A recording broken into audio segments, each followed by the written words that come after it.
A gente conversa agora com o André Portela, que é professor de Economia da Fundação Getúlio Vargas, que já está aqui comigo. André, muito bom dia para você, André. Bem-vindo aqui à nossa programação. Muito obrigado.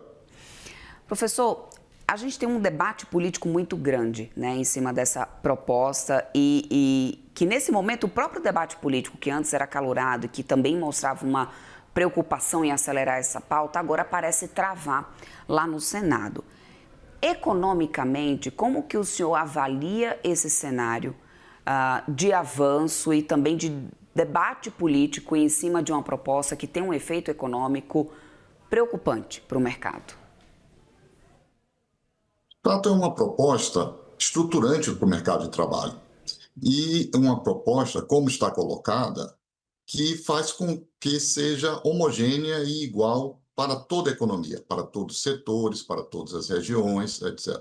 E a gente sabe que qualquer economia, e a economia brasileira também, é muito heterogênea, tem particularidades por setores, por nível de atividades, por maneiras de serem produzidos, distribuídos produtos e os serviços. Então, você ter, da noite para o dia, uma mudança de redução de jornada e de redução de escala homogênea para todos os setores, de fato, causa imediatamente uma perturbação muito generalizada, né, e com efeitos, né, deletérios no curto prazo, muito grande para a atividade econômica e para a própria maneira, né, de como a gente está organizado produtivamente. Então, de fato, a gente precisa de um pouco mais, não só de tempo para discutir, entender as consequências e pensar, né, as maneiras mais adequadas para a redução de jornada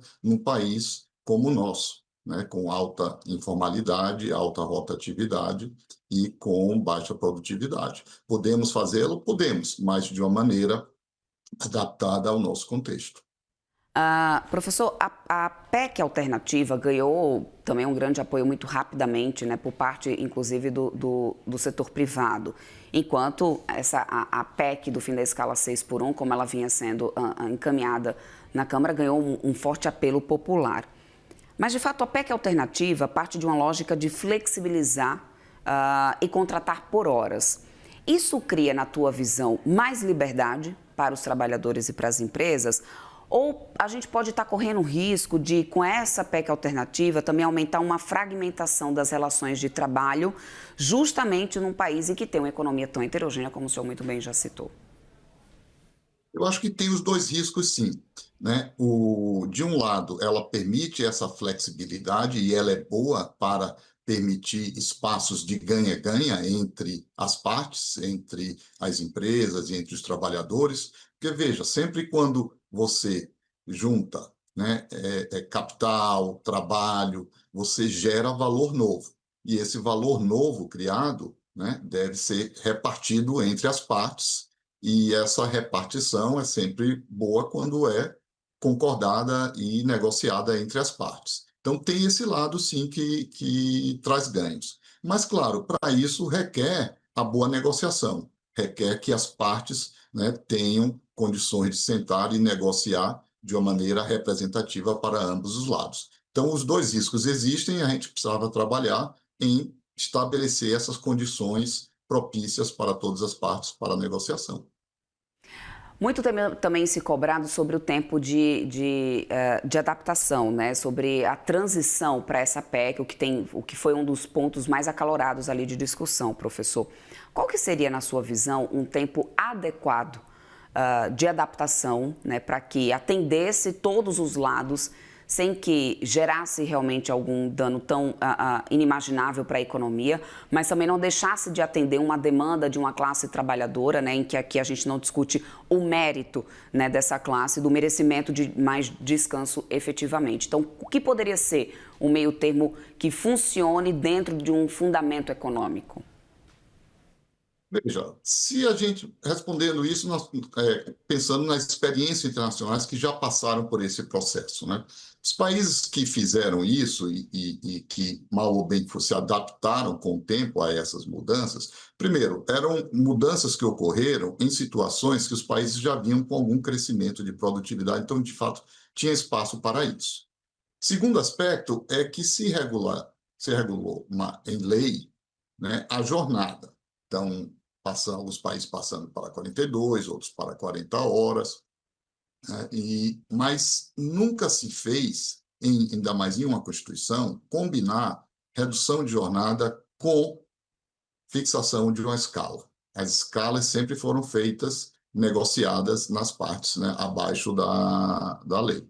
Então, esse é um primeiro aspecto que eu acho que deve ser ressaltado. Podemos até colocar jornada em lei, mas, seguindo a experiência internacional, né, os demais componentes da negociação, né, de jornadas, escalas, etc., deve ser deixado para a negociação coletiva para ser adaptado caso a caso, levando em consideração os contextos. O exemplo de Portugal foi uma mudança de redução que se levou quase 4 anos, né? Primeiro se reduziu 2 anos, reduziu uma parte da jornada e 2 anos seguidos reduziu outra. Alguns países fizeram isso. Então, eu acho que aqui, no nosso caso, a redução poderia ser proposta para dar alguns tempos de adaptação. O exemplo de Portugal foram 2 anos, né?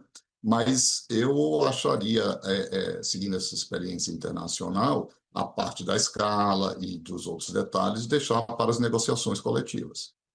Agora, professor, quando a gente olha um pouco para essa experiência internacional, a gente também tem um ponto de diferenciação que é a questão da produtividade desses outros países em níveis bem diferentes do que temos hoje no Brasil para poder implementar uma mudança como essa. Tivemos recentemente o PIB sendo divulgado e, novamente, a gente tem uma baixa taxa de investimento no país, que até voltou a cair, né, na comparação com o trimestre anterior, o que causa uma grande preocupação e é um ponto também argumentado pelo setor privado. Faz sentido essa preocupação, né, nesse momento, professor? A gente está indo no movimento inverso de tentar reduzir em busca de uma produtividade que, na verdade, pode ser prejudicada, pelo menos é o argumento que tem sido dado. Faz sentido isso, professor?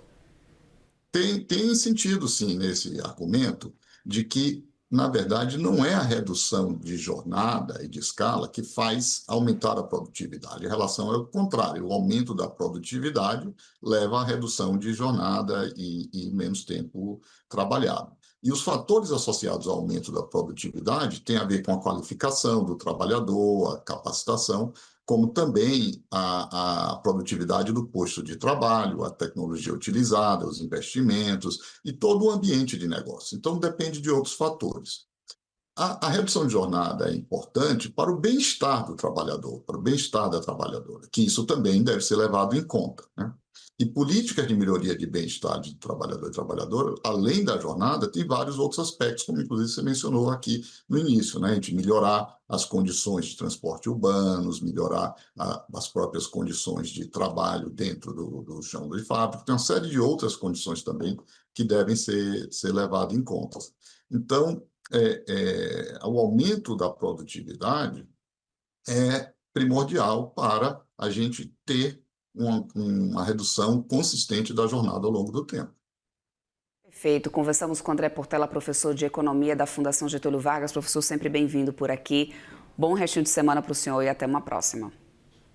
Muito obrigado, Débora, e bom fim de semana também para todos vocês. Obrigada.